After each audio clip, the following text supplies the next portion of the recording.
What's good, Commanders fans, and happy Friday. I hope everybody has a good and safe Memorial Day weekend. I hope everybody eats good, gets on the grill at least once, or goes to somebody's party or something where they're getting on the grill, because I definitely will be this weekend for sure. So I'm going to turn up my audio, of course, in this one. A lot of people have been saying my audio's been low, so I'm definitely going to work on that.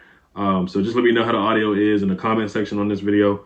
So before we do get into it, I want to do my 5 standouts and OTAs. I do this every year. I know it's OTAs. Some people call it t-shirts, and B. Mitch calls it like t-shirt and underwear, basically, because they're not hitting, of course. They're not wearing pads. It's just, voluntary workouts. But you do want to see how the guys are doing. You want to see, how Sam Howell's doing, how Emmanuel Forbes is doing. You just want to see these guys playing well, because, of course, if they're going out there and getting cooked or making mistakes, then you're like, oh, man, what's going on? What did these guys do in between March and the end of the season? Like, what were these guys working on? What were they doing? Or did we pick the right guy? But like I said, you don't want to take too much stock in OTAs, whether somebody's doing bad or good. Last year, I know Carson Wentz, he looked really good in OTAs from what I heard, and you see how Carson Wentz played in the regular season. So, but yeah, it's stuff when you want to get installs in and, get continuity and chemistry going and getting the guys familiar with each other. So there is importance with voluntary OTAs for sure. So before we get in, of course, prior picks, I want to give you guys some quick picks. You guys can sign up with my promo code RealEdOliver. You get 100% deposit match for first-time users up to $100. So they're giving a discount for Nikola Jokic. So he just has to score a point, and you get the over on him. So it's kind of like a free square. That's what they call it. And then Jimmy Butler, I got him getting over 42.5 points, rebounds, and assists. This is an elimination game, and it is at home in Miami.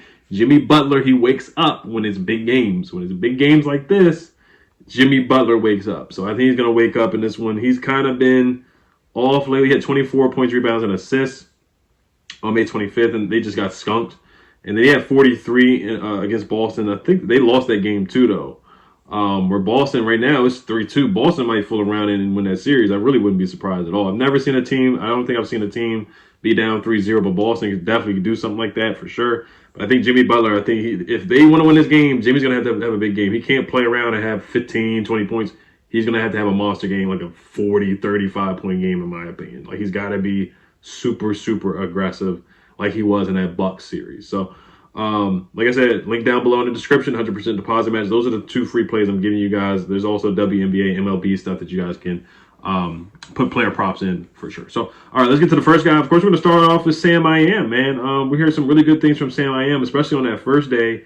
Zach Selby came out with an article saying that on 11-on-11 drills, he only had 4 incompletions combined on both 7-on-7 and 11-on-11 drills. One was out of bounds, targeting Brian Robinson, but the rest were just drops, man. So Sam I Am looked good. And listen to Logan Paulson on his podcast as well. He was really attacking downfield, kind of where Jacoby was, taking some taking what the defense gave him, kind of went underneath. But Sam Howell was really trying to push the ball down the field. That's what Logan Paulson had to say on the Take Command podcast. So it's like Sam I Am is going out there slinging the ball around, looking good, throwing guys open. John Keim also said on his podcast that he was throwing guys open. There were points where, kind of like in the Dallas game, he compared it to the Dallas game where he threw to Jahan Dotson over the middle. He led Jahan Dotson. Jahan Dotson was in stride and ran over the middle.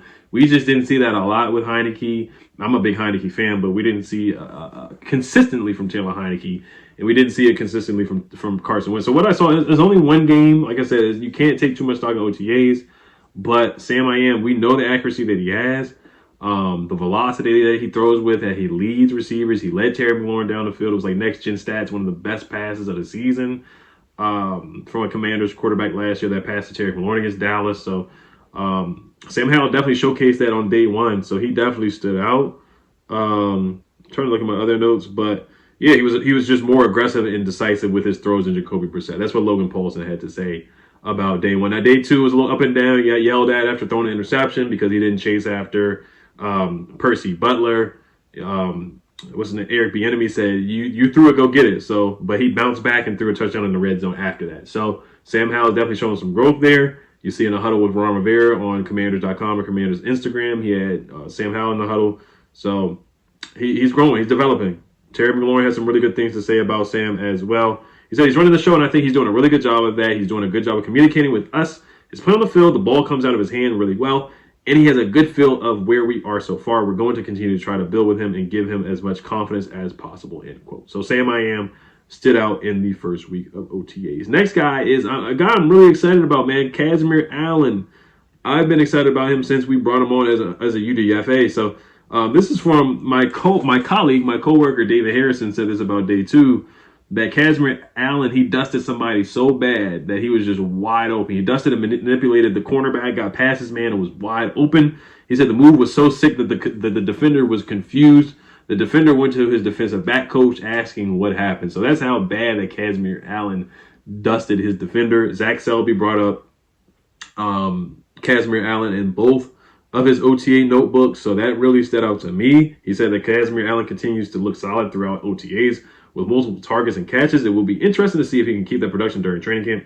Here's what Rivera had to say about the former UCLA Bruin before practice began. He's a young man that most certainly has gotten our attention, and he's a young guy that we went out and tried to make sure we were able to recruit and bring him in as a free agent, end quote. So good things from Cashmere Allen on both days from multiple people, multiple accounts saying good things about Cashmere Allen. So I'm really intrigued to see what he can do. Can he get that 5th or 6th wide receiver spot?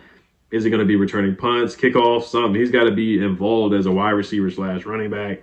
I'm intrigued to see Eric Bieniemy get him involved in this offense. And Zach Selby also says Cashmere Allen flaunted quickness and elusiveness with the ball in his hands. Granted, defenders aren't allowed to tackle this at this point this year, but Allen looked impressive as he moved past players before heading for the sideline. All right, so the next guy on the list is Quan Martin, man, 2nd round pick. He was not there for rookie minicamp because of a family matter, but he definitely turned heads and impressed, man. He was playing at every position from what I heard. He was all over the field per Zach Selby and got reps with the starters, played in the slot, was all over the place. He also said it's a positive sign that the team trusts Quan Martin enough already to put him out there with the starters. So he's already out there with the starters day one. And I think he's going to be playing in the slot. I think it's going to be Forbes. You can go Forbes, Fuller, Quan in the slot. You can go Forbes, St. Juice, Quan in the slot. So there's just so many ways you can play him on the deep. He can play safety too. You can play him next to Cam. You can play him next to Derek Forrest. There's so many different looks, so many exotic things that Jack Del Rio and creative things he can do with his defense now. Jaquan Martin, he can go up and play at the line. They say he was guarding Cole Turner. He was guarding tight ends, going up in there ready to tackle, stopping the run, some of the run plays they were running. So I'm excited for Quan Martin. Super athletic, 44-inch vertical. That's insane. I want to say Vince Carter had a 43-inch vertical. You saw Vince Carter, how he dunks the basketball. He jumping over people's heads and dunking the basketball in the Olympics. Quan Martin had a 44-inch vertical. Quan Martin played basketball too. I remember he was in, it was like the City of Palms tournament for high school basketball. A lot of good teams go there. He was in dunk contest. I do remember seeing that. So he is an athlete and a half. This guy can run, he can cover, he can tackle. So I'm intrigued to see what our second round pick definitely does this year. And he stood out in the first week of OTA. So next guy I got is Cole Turner. He's the guy I'm rooting for, man. I really am. I'm rooting for Cole Turner. I really am. David Harrison said that he was all over the place catching passes.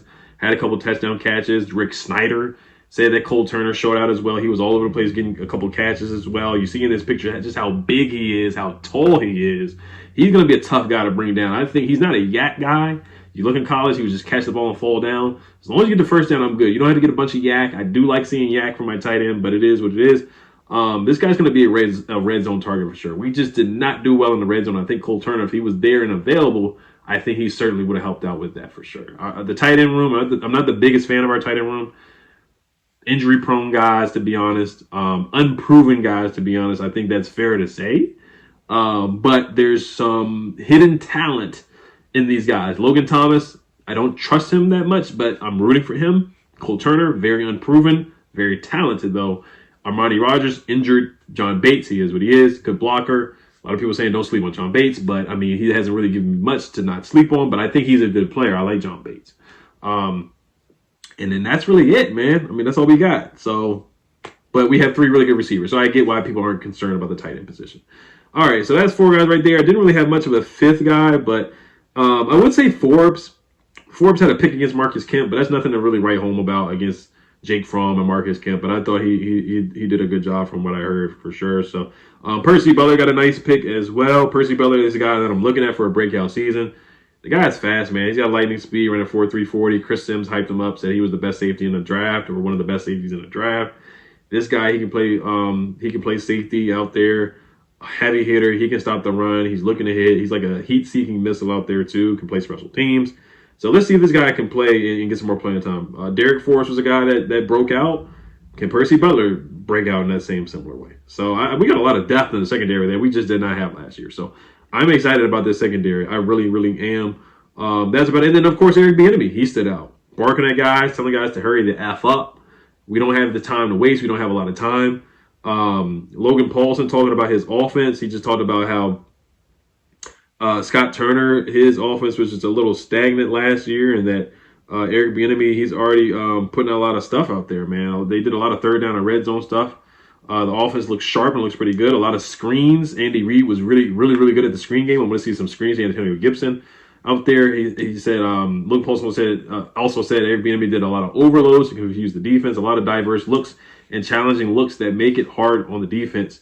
Last year, it was stagnant and easier to monitor in practice, and it was different this year. Eric Bieniemy also did a 4-on-4 drill, which is something that they did not do last year. So you feel the energy, you feel the intensity, him yelling at Chris Rodriguez to finish drills and finish plays, him yelling at the center, Nolan Laufenberg, other guys like that, even yelling at Sam Howell, but he's yelling with a purpose. He wants these guys to get better. So we'll see how they do in week 2.